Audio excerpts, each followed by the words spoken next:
That's my news wrap.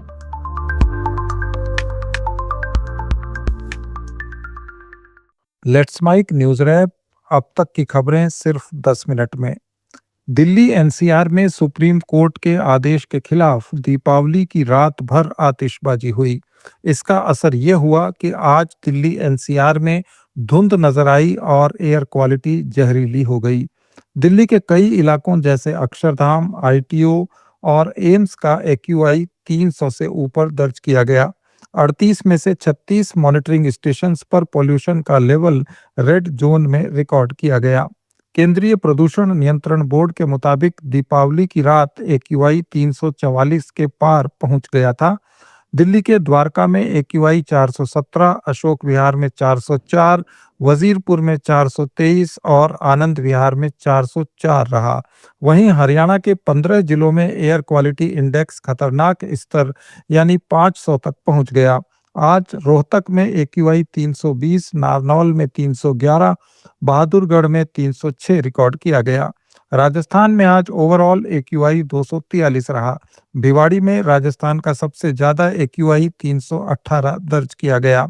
Supreme court ने Delhi NCR में दिवाली पर रात 8 से 10 बजे तक ग्रीन पटाखे चलाने की अनुमति दी थी, लेकिन लोगों ने देर रात तक पटाखे चलाए।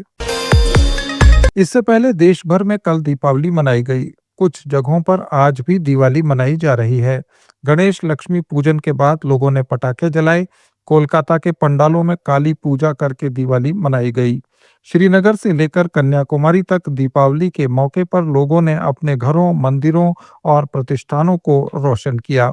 भारत बांग्लादेश बॉर्डर पर तैनात जवानों ने बॉर्डर के तारों पर मोमबत्तियां सजाईं। वहीं श्रीनगर के लाल चौक पर दियों से ऑपरेशन सिंदूर लिखा गया।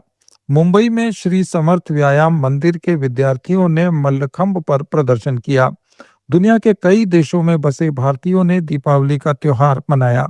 लंदन में श्री स्वामीनारायण मंदिर में दीपावली समारोह के दौरान आतिशबाजी हुई। वहीं ऑस्ट्रेलिया के सिडनी में ओपेरा हाउस को सजावट से सुंदर बनाया गया। रक्षा मंत्री राजनाथ सिंह ने पुलिस स्मृति दिवस के मौके पर नई दिल्ली के राष्ट्रीय पुलिस स्मारक पर शहीदों को श्रद्धांजलि अर्पित की। राजनाथ सिंह ने कहा कि मैंने खुद गृह मंत्री के रूप में काम किया है और मुझे पुलिस के काम को करीब से देखने का मौका मिला है। उन्होंने कहा कि दुश्मन कोई भी हो, चाहे वह सीमा पार से हो या हमारे बीच छिपा हो, भारत की सुरक्षा के लिए खड़ा हर आदमी एक ही भावना से भरा है। उन्होंने कहा कि सेना और पुलिस के मंच अलग हो सकते हैं, लेकिन दोनों का मिशन एक ही है, जो राष्ट्रीय सुरक्षा है।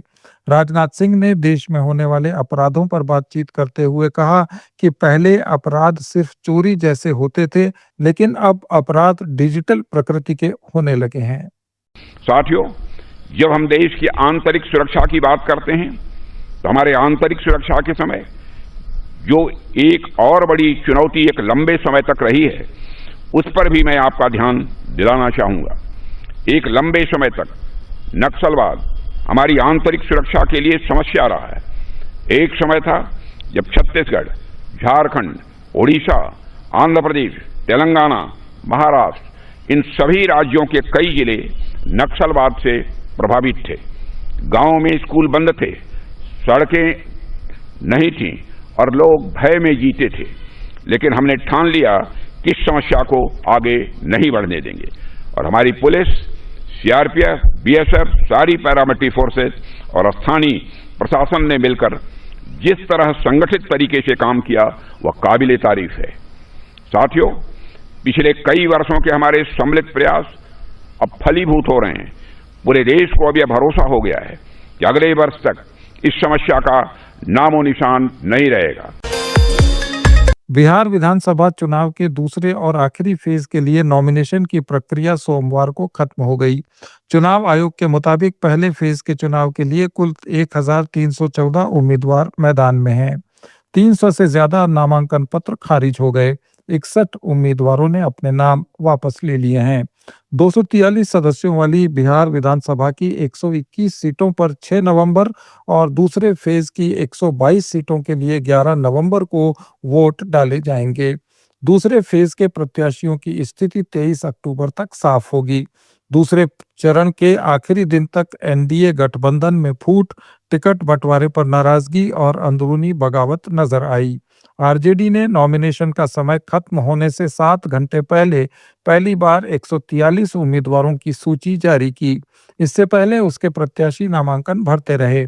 बिहार चुनाव में ऐसा पहली बार हुआ है कि एनडीए और इंडिया गठबंधन ने टिकट बंटवारे को लेकर कोई ज्वाइंट प्रेस कॉन्फ्रेंस नहीं की। सभी दल नॉमिनेशन के आखिरी वक्त तक लिस्ट जारी करते रहे। एनडीए और महागठबंधन दोनों में ही सीएम फेस को लेकर खींचतान जारी है और अब तक कोई नाम सामने नहीं आया है। बिहार विधानसभा चुनाव के लिए राजद नेता तेजस्वी यादव ने युवाओं और नए चेहरों पर भरोसा जताते हुए 143 सीटों पर उम्मीदवारों की सूची जारी की है। इसमें 36 सिटिंग एमएलए के टिकट काटे गए और केवल 41 को दोबारा मौका दिया गया। पहली बार 24 महिलाओं और 18 मुस्लिम उम्मीदवारों को टिकट देकर सामाजिक समीकरण साधने की कोशिश की गई है।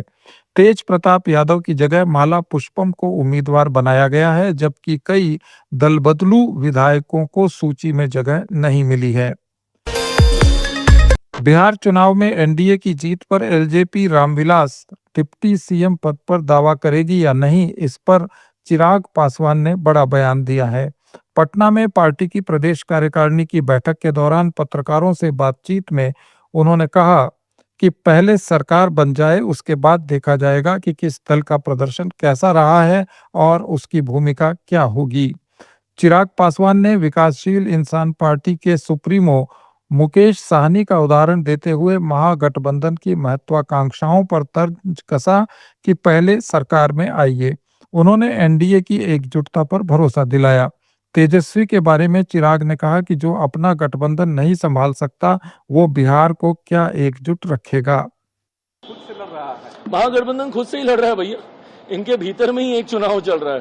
बिहार का चुनाव तो ये लोग बाद में लड़ेंगे, पहले भीतर का चुनाव लड़ लें। एक दूसरे से लड़ के जो जीत के बाहर आ पाएगा वो फिर सही मायनों में बाहर लड़ेगा, पर तब तक बिहार विधानसभा का चुनाव समाप्त हो गया होगा। केरल के सरकारी मेडिकल कॉलेज और अस्पतालों में ओपीडी सेवाएं पूरी तरह ठप हो गई हैं। Kerala government medical college teachers association के डॉक्टर्स ने वेतन संशोधन में देरी, स्टाफ में कमी और अन्य लंबित मांगों को लेकर राज्यव्यापी बहिष्कार किया। इससे मेडिकल कॉलेजों में कक्षाएं भी निलंबित रहीं। एसोसिएशन ने सरकार पर बरसों से उदासीनता बरतने का आरोप लगाया और चेतावनी दी कि अगर उनके मुद्दों पर ध्यान नहीं दिया गया तो आपात सेवाओं को छोड़कर सभी चिकित्सा सेवाएं बंद कर दी जाएंगी। महाराष्ट्र नवनिर्माण सेना के प्रमुख राज ठाकरे ने मुंबई के गोरेगांव में बूथ लेवल कार्यकर्ताओं को संबोधित करते हुए दावा किया कि महाराष्ट्र की मतदाता सूची में करीब 96 लाख फर्जी वोटर जोड़े गए हैं। उन्होंने इसे लोकतंत्र का मजाक बताते हुए भारत निर्वाचन आयोग पर निशाना साधा और स्थानीय निकाय चुनाव से पहले वोटर लिस्ट की पूरी तरह सफाई की मांग की। ठाकरे ने कहा कि यह हेरफेर अगले बीएमसी चुनाव को प्रभावित कर सकती है। कर्नाटक के मुख्यमंत्री सिद्धारमैया ने स्पष्ट किया है कि सरकार ने आरएसएस पर प्रतिबंध नहीं लगाया है और 18 अक्टूबर को जारी सरकारी आदेश में आरएसएस का नाम नहीं है। यह आदेश सरकारी संपत्तियों जैसे खेल के मैदान, पार्क, सड़कों और जलाशयों पर निजी संगठनों, सोसाइटियों और क्लबों की गतिविधियों को नियंत्रित करता है। मंगलुरु जिले के पुत्तूर में मीडिया से बातचीत में सिद्धारमैया ने कहा कि निजी संगठनों को सरकारी संपत्तियों पर गतिविधियों की अनुमति देना जरूरी नहीं है। ये महज कानून व्यवस्था बनाए रखने के लिए है। ये थी अब तक की कुछ अहम खबरें। अपडेट्स के लिए जुड़े रहिए लेट्स माइक के साथ।